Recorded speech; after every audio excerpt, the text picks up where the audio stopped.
unfortunately, there is interests involved and there's business interests involved.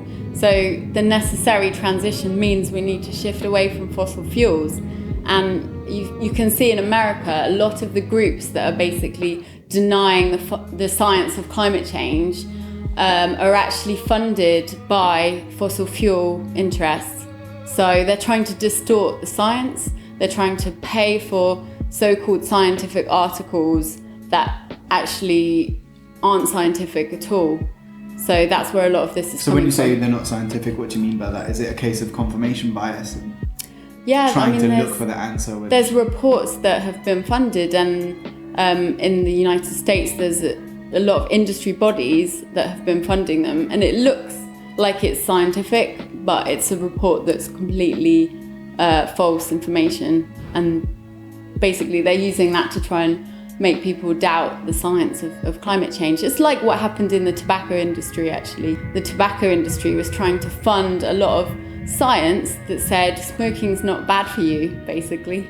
Eventually, they got caught out and people wised up to the fact that smoking is bad for you. But it's a similar thing has been happening with climate change. And it's interesting because I think, something like that, in the UK we have very clear labeling now of smoking is bad for you and it's an accepted fact.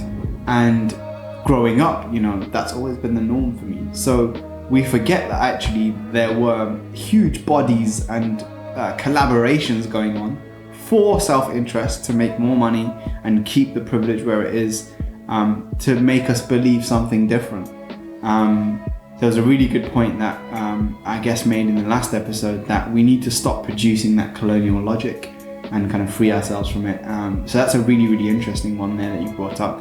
I know that, for example, with the beauty industry as well, they actually ran campaigns in the 1930s and 40s to convince women that they smelled so that they would buy deodorant. Yeah. So before that, there wasn't actually an industry there.